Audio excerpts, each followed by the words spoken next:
Before we dive into this chilling tale, make sure to hit like and subscribe for more spine-tingling stories. You won't want to miss the true, dark accounts I'm about to share. So sit tight and let's begin.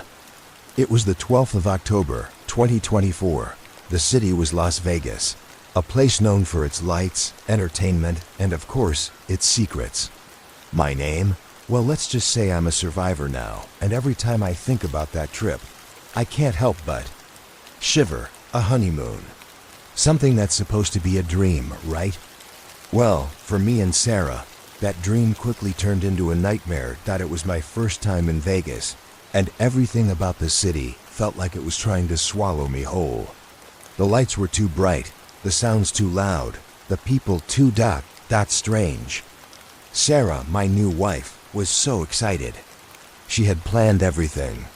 It was supposed to be our perfect escape, away from all the stress of the wedding and everything that followed.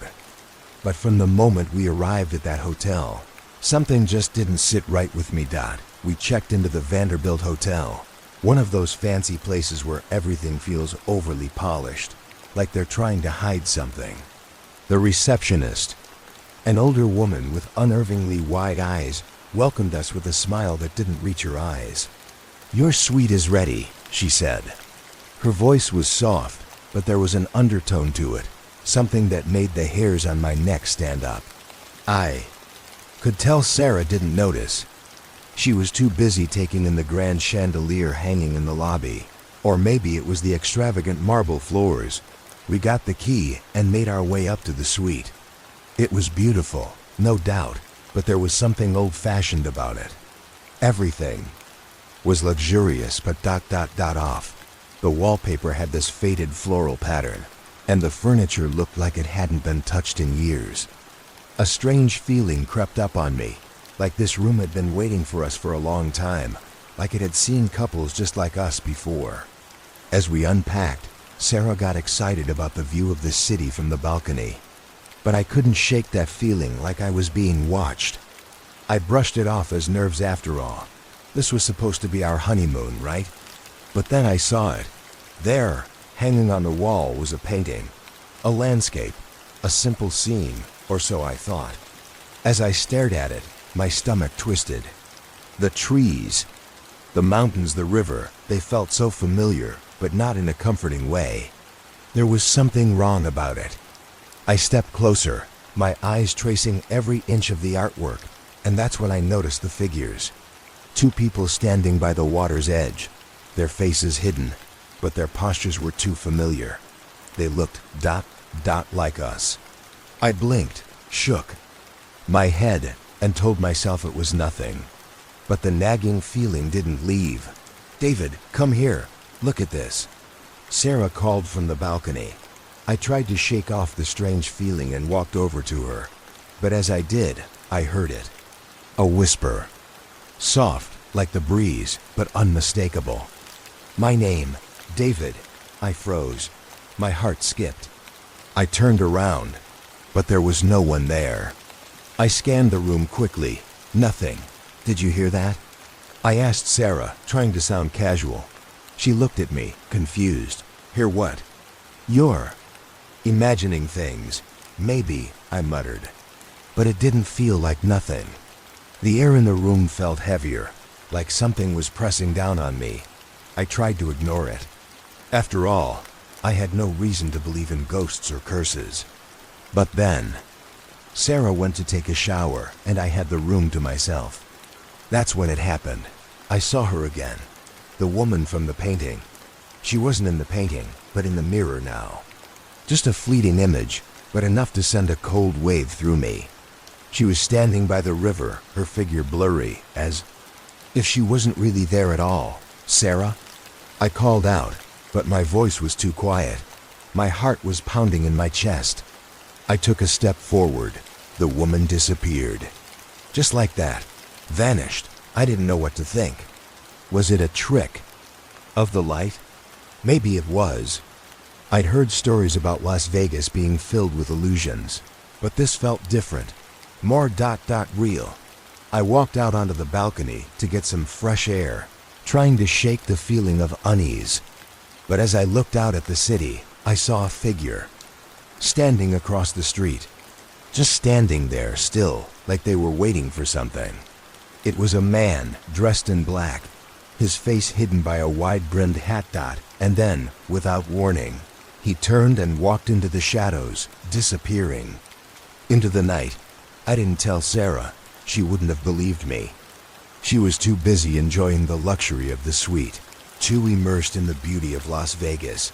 But I couldn't ignore what I had seen. Later that night, when we went to sleep, I kept the light on. I couldn't shake the feeling that something was going to happen, something bad. Sarah was asleep next to me, oblivious to the dread building up inside me. And then, at 3 a.m., the whispers returned. Only this time, they weren't soft. They were loud, clear, and coming from the hallway. David... Sarah. I shot up in bed, my heart racing. Sarah, I whispered urgently, shaking her awake. But before she could even respond, the door to our suite creaked open. I didn't know what to do. Who could be at the door at this hour? But when I peeked out from behind the door, no one was there. Nothing but the silence of the hotel. The whispers had stopped too. I didn't sleep that night. I couldn't. I spent the rest of the hours staring at the ceiling, praying I was just imagining things. But deep down, I knew something was wrong. Something was watching us. And it wasn't over. It was just beginning. The morning came too soon. I didn't feel rested. In fact, I felt more tired than when I went to bed. Sarah, on the other hand, was glowing. She had no idea about the nightmare I'd just gone through. She looked at me, smiling as she sipped her coffee, ready for a day out on the strip. I forced a smile back at her, not wanting to ruin her excitement. But something inside me told me that I needed to leave the hotel. I didn't trust it anymore. There was a heaviness in the air that felt suffocating. We left the room to head out for the day, and as soon as we stepped into the hallway, I felt it again, the chilling sensation of being watched. The hallways of the Vanderbilt were eerily quiet. It was as if the entire hotel was asleep, despite the bright daylight shining outside. The lights flickered above us as we walked, casting long twisted shadows across the walls. I glanced back once, but there was no one behind us. Still, I couldn't shake the feeling that someone or something was following us. David, are you okay? Sarah asked, noticing my tense expression. You look like you've seen a ghost. I managed a weak smile. I'm fine. Just a little tired. We got into the elevator, and as the doors closed, I felt a sudden drop in temperature. The air turned icy, and the elevator lights flickered. Sarah shivered beside me, but I couldn't bring myself to say anything. I kept my eyes locked on the numbers above the door, watching them change slowly as we descended. The elevator seemed to move too slowly, dragging out every second. Every heartbeat out when the doors finally opened. We stepped out into the lobby, and my eyes scanned the room. It was crowded, full of tourists, but I couldn't shake the feeling of dread in my chest. I wanted to tell Sarah to leave the hotel, but I couldn't. Something deep inside me told me I had to stay, to confront whatever it was that was haunting us. But I had no idea what I was dealing with yet. Let's go explore the city, Sarah said, grabbing my arm with excitement. She was oblivious to the unease I felt, and for a moment, I envied her. We walked out into the hot Vegas sun, but even the bright sunlight didn't warm the chill in my bones. As we passed the famous casinos, the flashing lights, the crowd of people, I couldn't help but feel like something was lurking just beneath the surface. But every time I looked over at Sarah, I forced myself to push those thoughts aside. She was enjoying herself, and I didn't want to ruin it for her. Not yet. We passed through the streets, and that's when I saw him again. The man in black, he was standing across the street, watching us. I froze. My heart skipped a beat. The man's face was hidden, but I knew it was him. The same wide-brimmed hat, the same dark figure. He wasn't moving, just standing there, still. As a statue, David. Sarah's voice cut through the haze of panic in my mind. "What's wrong?" "Nothing," I said, forcing myself to look away from the figure. "Let's keep walking." We continued down the street, but I couldn't shake the feeling that he was following us. No matter how far we went, no matter how many turns we made, I could feel his presence. It was like he was always just behind us, watching, waiting. We stopped at a nearby cafe for a break, but as soon as we sat down, I saw him again across the street, standing in the shadows. My heart was racing now. He was getting closer. It was too much to ignore. "David?" Sarah asked, her voice full of concern. "What's going on?" Before I could answer, the waiter came over, handing us our drinks with a forced smile. But when he looked at me, his eyes were wide with fear, like he had seen a ghost. He quickly turned away, avoiding eye contact. "Are you okay?" I asked. Him, my voice trembling. The waiter hesitated, his gaze flickering toward the back of the cafe, then back to me. He leaned in close, lowering his voice. "You should leave this place. It's not safe here. The hotel, the city, it's cursed." I froze. "What do you mean?"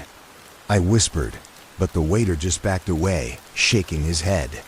"You won't believe me until it's too late." Before I could ask him anything else, he disappeared into the kitchen. My mind was spinning, and a sick feeling rose in my stomach. What was going on? Was the hotel cursed? Or was it just my imagination running wild? But then Sarah smiled at me, oblivious to the chaos in my mind, and everything inside me told me to protect her, to get her out of this nightmare before it was too late. As we left the cafe, I saw the man one last time. He was standing in front of the hotel now, staring at me. No, not just staring, smiling. That's when I realized the nightmare wasn't just about me. It was about Sarah too. And I was going to have to do whatever it took to get us both out of this dock. By the time we made it back to the hotel, the sun was beginning to set, casting long shadows across the streets. Las Vegas, with all its glitz and glam, felt far less magical now. Every street corner, every flickering light, seemed to hold something sinister. Sarah was excited to get ready for dinner, but I couldn't bring myself to join her. I needed to think, to figure out what was really going on here. I told her I was going to rest for a while, but in truth, I was waiting for something. I couldn't explain it, but I had a feeling that whatever was going to happen next, it would be tonight. Lay on the bed, my thoughts racing. The whispers from the night before, the strange painting in the suite, the waiter's warning, it all felt too connected, like a puzzle I couldn't solve. My eyes kept drifting to the corner of the room where that eerie painting hung. It felt like it was calling me, pulling me in. Something about it was drawing me closer, like I was meant to figure it out. I sat up and walked over to it, my heart pounding in my chest. I reached out, my fingers grazing the frame. The room seemed to grow colder, the air heavier. I stared at the figures in the painting again. The two people standing by the water, their faces still hidden. But this time, something was different. The image wasn't static anymore. It was moving. I blinked, unsure of what I was seeing.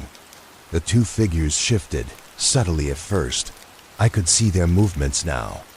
They were walking toward the water, but they weren't alone. In the background, there was a third figure, standing just outside the frame, watching them. I froze, my blood running cold. It was the man in black. I pulled my hand back from the painting as if it had burned me. The room seemed to close in on me, the walls pressing together, the air suffocating. I ran to the window and threw it open, desperate for fresh air. But when I looked outside, I saw nothing but the city lights, flashing and vibrant, as though nothing had changed. I turned around, trying to shake off the feeling of unease. But then, from the corner of my eye, I saw movement, just a flicker, like a shadow passing quickly by the door. I walked toward it, my body tense, every step feeling like a trap. I reached the door and looked through the peephole. The hallway was empty. No sign of anyone. But I felt it again, the presence. I knew someone was out there. David? Sarah's voice interrupted my thoughts. She had come back to the room, her eyes wide with concern. What's going on? You look different. I didn't answer right away. I was too shaken. The whole hotel felt like it was alive and not in a good way. Every creak of the floorboards, every flicker of the lights made my nerves fray even more. I don't know how to explain it, I said, my voice trembling. But something's wrong here. I don't think we should stay another night. Her eyes softened. You're just tired, David. It's Vegas. Things get a little overwhelming. We're supposed to be enjoying our honeymoon. Let's go get some dinner, okay? But I couldn't shake the fear that had taken root in my chest. I wanted to tell her everything, to show her the painting, to explain the whispers, the man in black. But I knew she wouldn't believe me, not yet. Let's go, I said, forcing a smile. But I think we need to leave after tonight. Something just doesn't feel right. We left the suite, and as soon as we stepped into the elevator again, the temperature dropped. This time, the lights didn't flicker. They went out completely. We were plunged into complete darkness. The elevator hummed softly, a sound that felt like it was coming from far, far away. My heart thudded in my chest, my breath coming in short gasps. Then I heard it, a soft scraping sound, like fingernails dragging against metal. It was coming from the far corner of the elevator. I tried to steady myself, but the sound grew louder, closer. David, what's happening? Sarah whispered, clutching my arm. Her voice trembled with fear.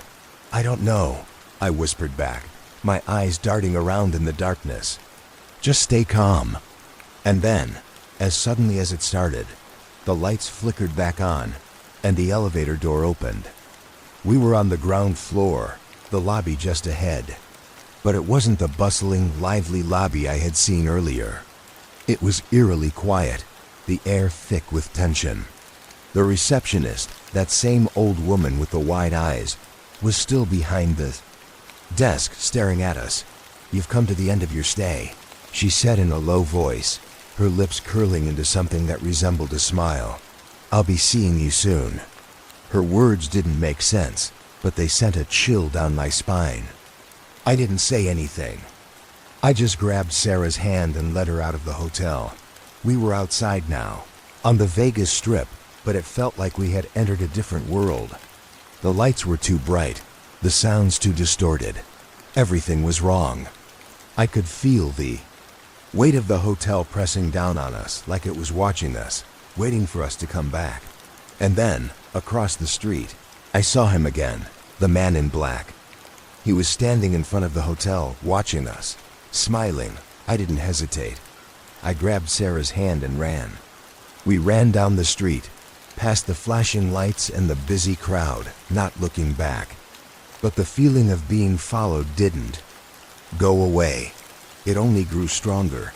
We ran for what felt like an eternity, but no matter how far we went, it seemed like we couldn't escape. The city felt suffocating, like it was closing in on us. I glanced over my shoulder every few seconds, certain that I would see the man in black behind us, but each time I saw nothing.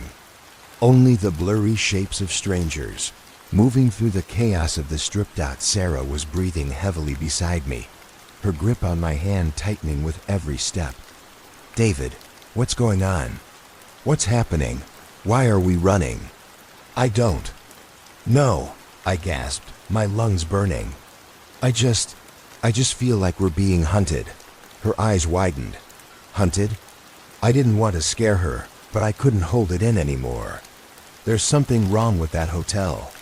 The painting. The waiter, they warned us. And the man in black.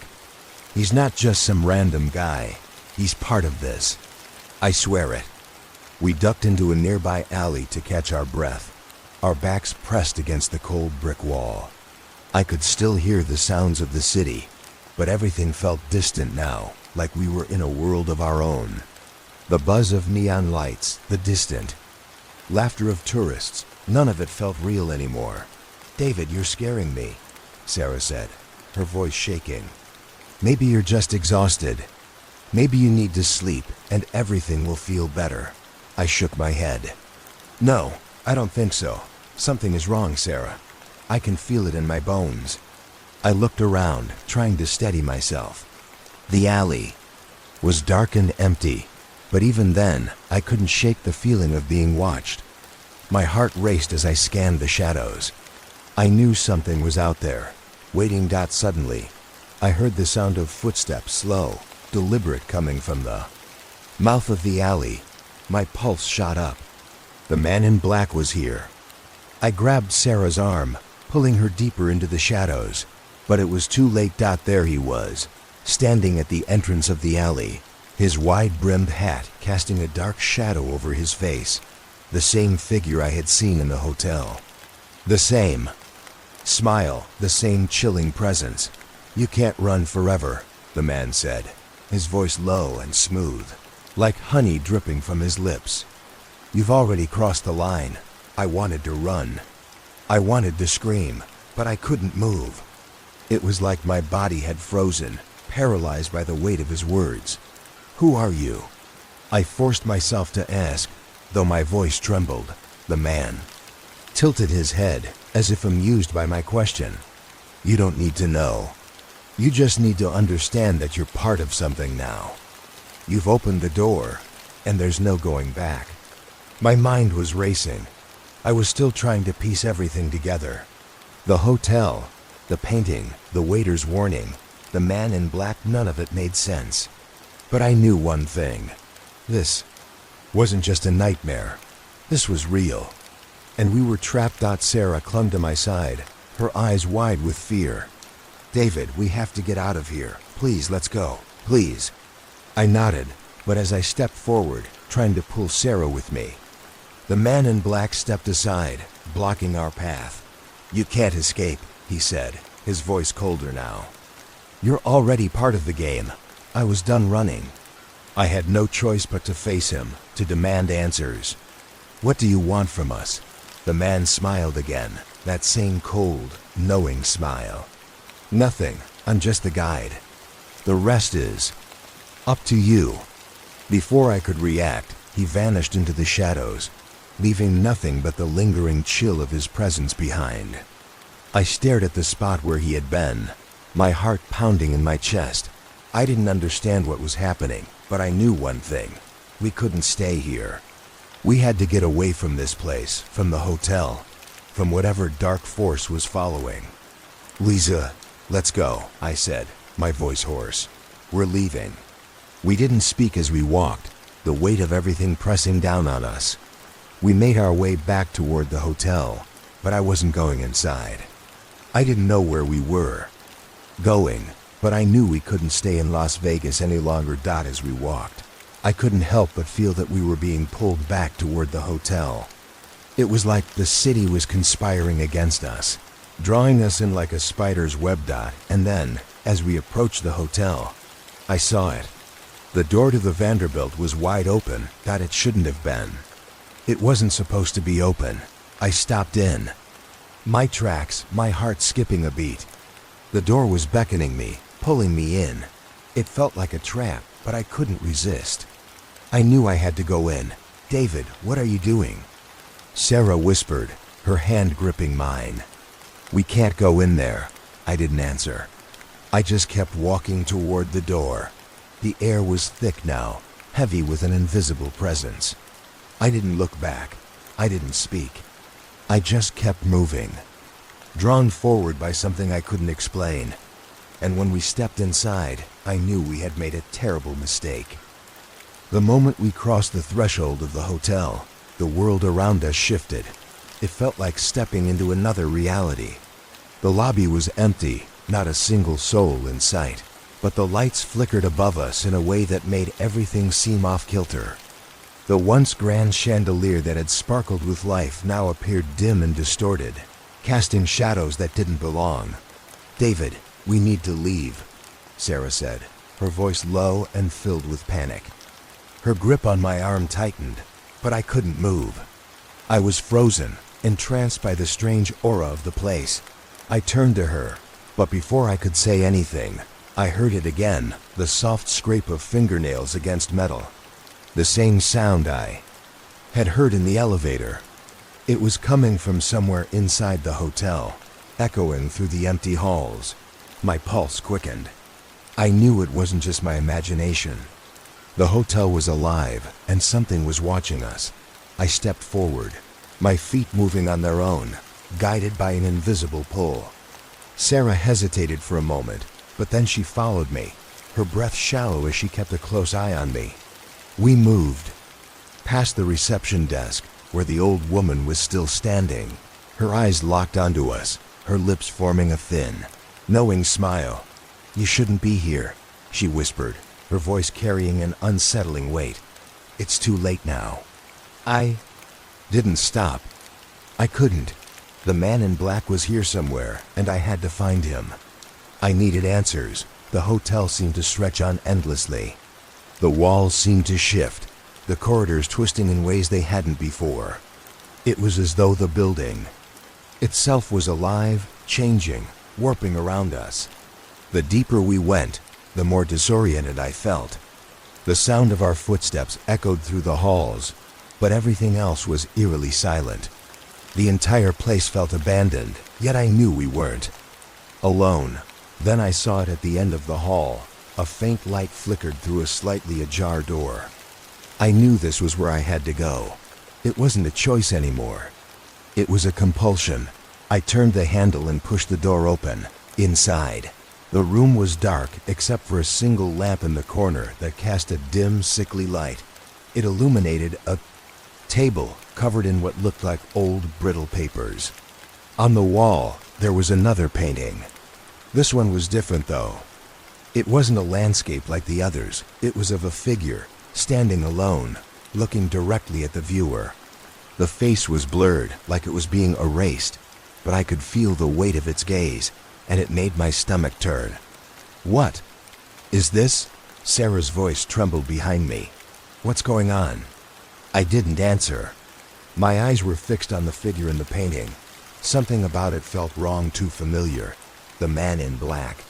His presence was everywhere. I could almost hear him, his voice in my head, whispering. "You've already crossed the line," he said. "You belong to this place now." I stepped forward, my hand reaching out toward the painting. Just as my fingers brushed the frame, the temperature in the room dropped, the air growing thick and oppressive. I felt a sudden sharp pain in my chest, as if the air itself was suffocating me. Sarah gasped, her face pale with fear. "David, stop, please." But I couldn't stop. I had to know. I had to understand. The room seemed to warp around me, the walls twisting, the floor bending. Beneath my feet, the light flickered wildly, and then everything went dark. I tried to breathe, but the air felt heavy, pressing against my lungs. I opened my eyes, but I couldn't see anything. The darkness was absolute, consuming me.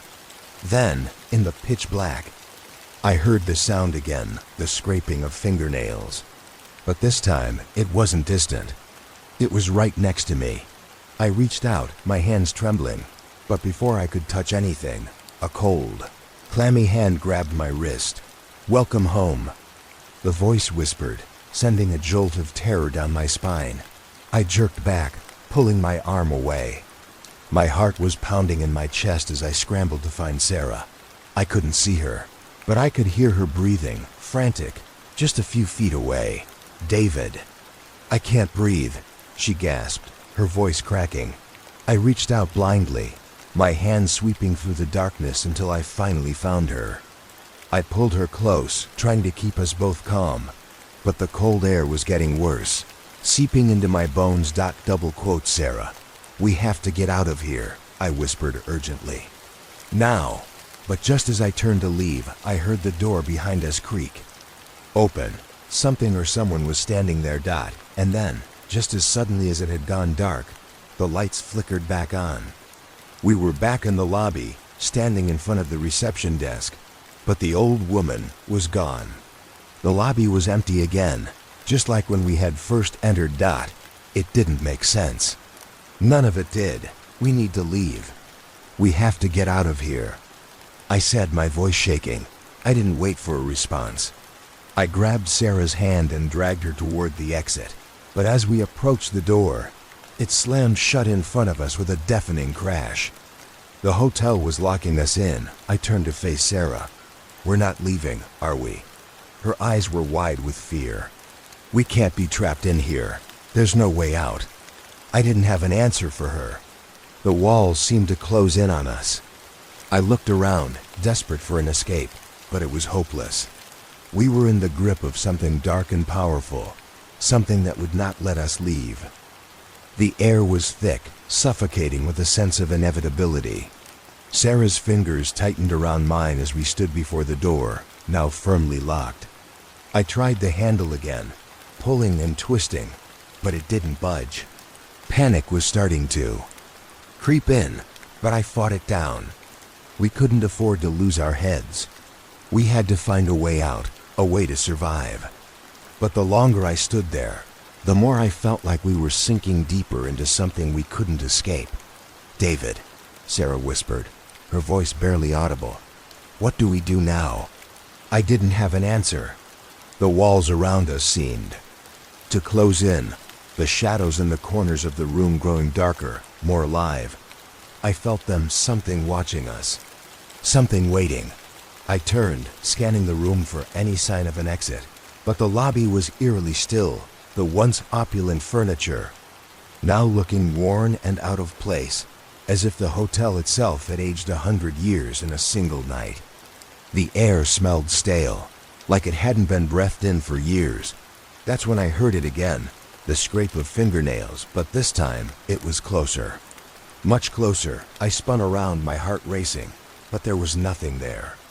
Just the empty lobby, the shadows stretching unnaturally long, as though they were reaching for us. I could feel the coldness creeping up my spine, my skin prickling with the unmistakable sensation of being hunted. "David, please," Sarah said, her voice rising with panic. "What's happening? What's going on?"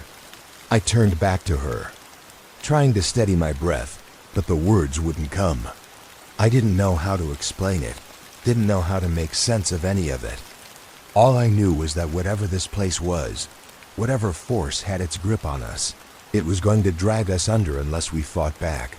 I looked around once more, trying to find something, anything that could help us. My eyes landed on the desk again. It was old and battered, but there was something on top of it, an envelope, yellowed with age. I moved toward it, my footsteps too loud in the silence. "David, wait!" Sarah called out, but I was already at the desk, picking up the envelope. The weight of it in my hands was strange, almost too heavy for its size. I carefully opened it, unfolding the brittle paper inside. The letter was written in a messy, hurried hand, the ink smudged in places, but the message was clear. "You've come too far. There is no escape. The game has begun, and there's only one way out. Find the door." I read the letter aloud, and Sarah's face paled. "Find the door? What does that mean?" Before I could respond, the door to the lobby, the one we'd tried to escape through, slammed open with a deafening crash. But it wasn't the outside world waiting for us. It was a hallway, one I hadn't seen before, stretching into darkness. The walls lined with old, cracked portraits of people whose faces were eerily blank, their eyes staring into nothing. The letter had said something about a door. This had to be it. I grabbed Sarah's hand again, and without a word, I started down the hallway. We walked quickly, but the hallway seemed to stretch longer the further we went, the darkness pressing in around us. The temperature dropped, and I could see our breath in the air. The sound of the man's voice echoed down the hall, low and mocking, like it was coming from everywhere at once. "You can't run from it. It's already inside you." I froze, my pulse quickening. The voice, it wasn't just an echo, it was real. And then, from the darkness ahead of us, I saw movement. A figure, but it was not human. It was something else, something twisted and unnatural. "David, we need to turn back," Sarah whispered, her voice trembling, but it was too late. The figure stepped closer, its body contorting unnaturally, its eyes glowing in the dark. And then it spoke. "You're mine now." The words chilled me to the bone, but I couldn't let fear stop me. I couldn't let it win. This thing, whatever it was going to take us if we didn't fight back. I reached for my pocket, my hand fumbling for the small key I'd found earlier, the one I hadn't told Sarah about. The key that had come from the same envelope. It had to fit into something. It had to open something. The figure stepped forward again, its limbs twisting unnaturally, but before it could get closer, I forced myself to move, pulling Sarah with me toward the end of the hall. We weren't going to let it take us. I reached the end of the hallway and found a door, another door, hidden behind a faded tapestry. The key fit, and the door creaked open, revealing what seemed to be an elevator. It was old, the metal rusted, the buttons worn down, but it was our only choice. I pushed Sarah inside and followed her in, pressing the button to close the doors. The figure was right behind us now, its cold breath on my neck. But just as the doors slammed shut, I heard it scream, a long, tortured sound that seemed to echo for miles. And then, just like that, we were moving. The elevator moved down slowly, its creaky mechanics grinding with every shift. The dim light inside flickered above us, casting unsettling shadows against the walls. I stood in silence, my heart still racing from the encounter, unsure of where this elevator was even taking us. The feeling of being trapped, of having no control, gnawed at my insides. I glanced at Sarah, who stood next to me, her face pale, her eyes wide with fear. She was shaking, and though she tried to hide it, I could tell she was losing her grip. The terror had sunk deep into her, just like it had in me. Double quotes David. What do we do now? Her voice was barely a whisper, as though speaking louder would break the fragile stillness in the air. I didn't know. There was no answer I could give that would make any sense. The letter had warned us, and we had ignored it. It told us there was no escape, but now we had to keep moving forward, even though the elevator was taking us deeper into the bowels of this nightmare. The sound of the elevator's motor echoed in the silence, louder than it had been before. With each passing second, the sensation of pressure, of something pressing in on us, became unbearable. And then, without warning, the elevator jolted to a stop. I tensed, my heart pounding in my chest. The lights flickered out completely, and for a moment, we were surrounded by an impenetrable darkness. I could feel Sarah's breath, quick and shallow, next to me. Her hand gripped mine so tightly that it almost hurt. "We're not alone," she said, her voice cracking. It was a statement, not a question. I nodded, unable to speak, my throat tight with the same fear. Something was wrong. Something had shifted, and I could feel the presence in the darkness. It was as if the entire building had come alive again, closing in on us from all sides. Then, the unmistakable sound of dragging footsteps echoed from the far end of the elevator shaft, growing louder with every passing second.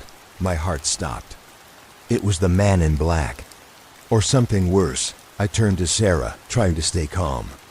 "Hold on to me," I said, my voice strained. "We need to be ready." The footsteps continued, their dragging rhythm steady and slow, but there was something disturbing about them. It was as if they knew we were there, watching us, waiting for the right moment to strike. The elevator doors creaked open, and the sudden flood of light almost blinded me. It was a sickly greenish hue, casting a surreal glow across the area. I squinted, trying to make out the space. The room we were in was a stark contrast to the rest of the hotel. This place was a long, dark corridor, narrow and cold, with rusted metal walls that seemed to hum with a low, vibrating noise. There was a sense of ancient dread in the air, as if this place had been untouched for centuries, yet somehow it felt more alive than anything else we had encountered. "David, this place ... "It's wrong," Sarah whispered, almost pleading. Couldn't agree more. The floor was littered with old papers, strange markings etched into the walls, and bloodstains that hadn't been wiped away. There were no doors or windows, just endless hallways leading in different directions. The footsteps grew louder, almost deafening now. My instincts screamed at me to run, but I forced myself to stay calm, to keep thinking. If we kept moving, we might find something, a way out, a clue, anything that would help us escape this madness. And then, just as the footsteps were about to engulf us, the lights above us flickered again, this time with such force that I thought the whole building might collapse. Everything went black for a split second, and when the lights returned, we were no longer alone. At the far end of the hallway stood the figure of the man in black. His eyes glowed faintly, casting an eerie light over his face. He didn't move, just stared at us, as if daring us to make a move. His silhouette was taller than it should have been, stretching unnaturally, like it was being pulled by some unseen force. "We told you." His voice was low, like it came from a place far deeper than human speech. "You should never have come. Here, you're part of this now." A chill ran down my spine, and I knew, deep down, that this wasn't just a man. He was something older, something that had existed far longer than I could even comprehend. The building, the hotel, was its domain, its prison, and now we were trapped in it with him. "David, we have to move. We have to get away from him." Sarah screamed, tugging at my arm, but I was frozen. I couldn't take my eyes off the figure. "Run, Sarah!" I finally managed to shout. I didn't know what else to do. We had to fight to survive. This was no longer just a horror story, it was real, and the only way out was through. I grabbed her hand and pulled her down the hallway, pushing through the thick, suffocating air. Behind us, I could hear the figure's footsteps, slow and deliberate, as if he wasn't in a hurry. He knew we couldn't outrun him. I turned a corner, desperate to find something, anything that would give us a chance. The hallway stretched endlessly in front of us, but there was no sign of an exit, no sign of anything that could save us. The walls closed in as if the building itself was trying to swallow us whole.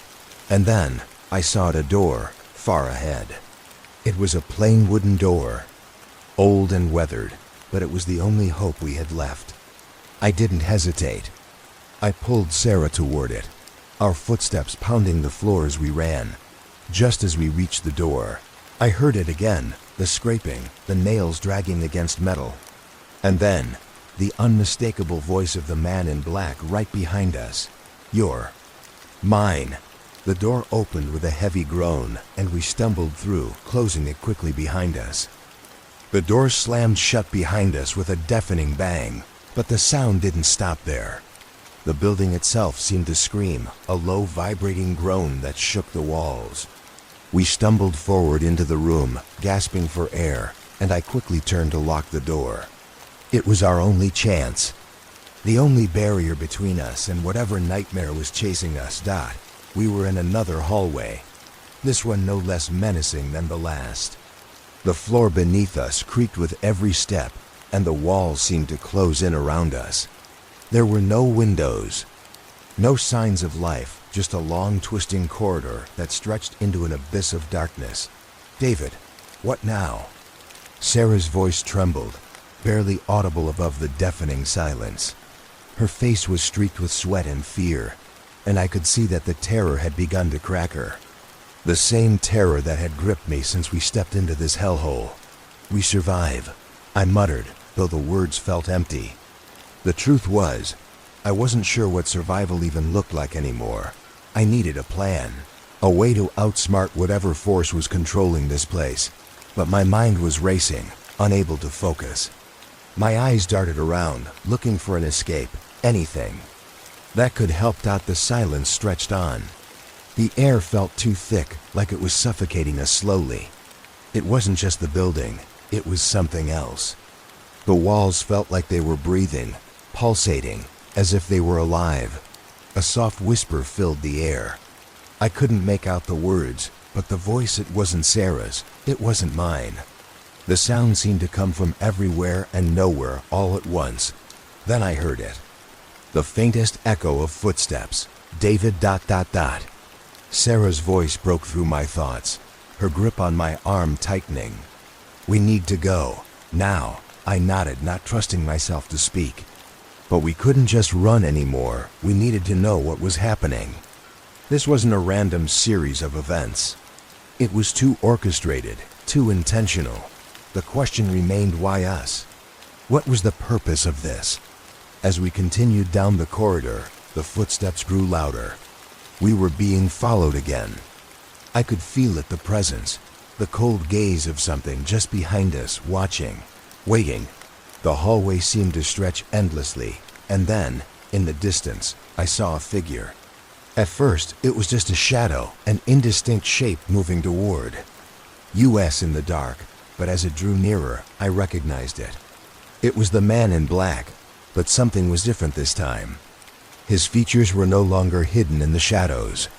His face was twisted, as if contorted by some dark, malicious force.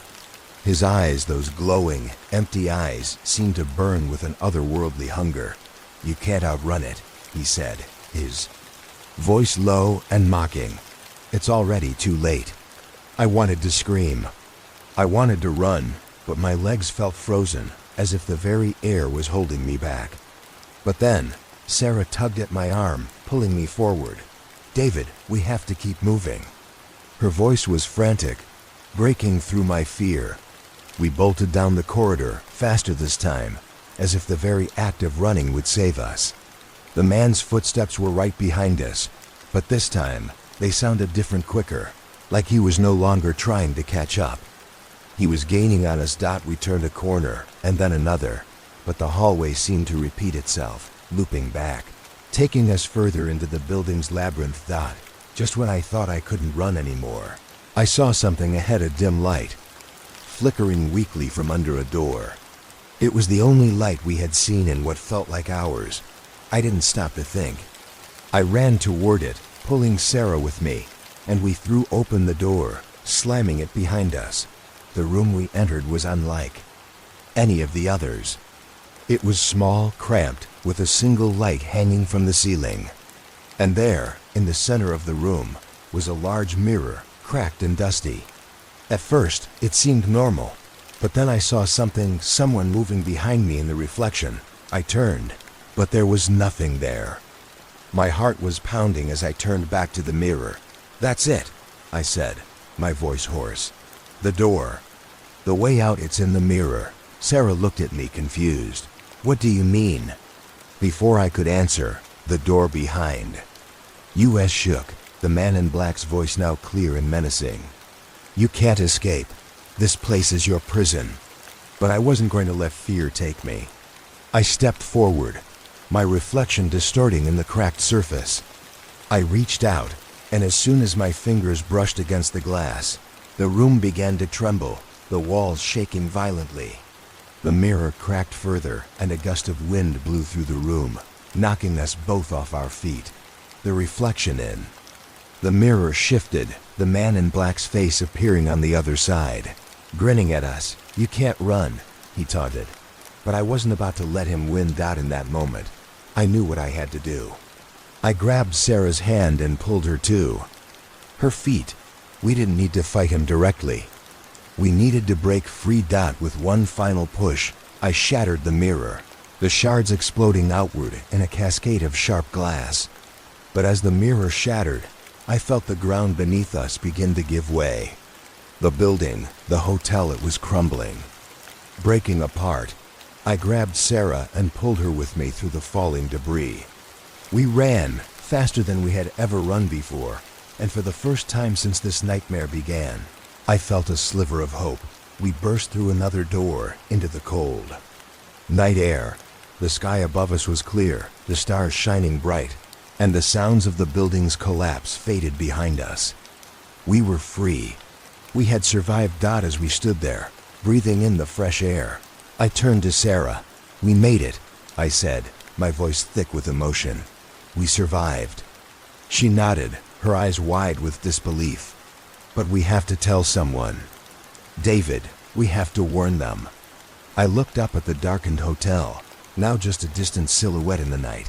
"We will," I said. "But for now, we survived." And that was enough.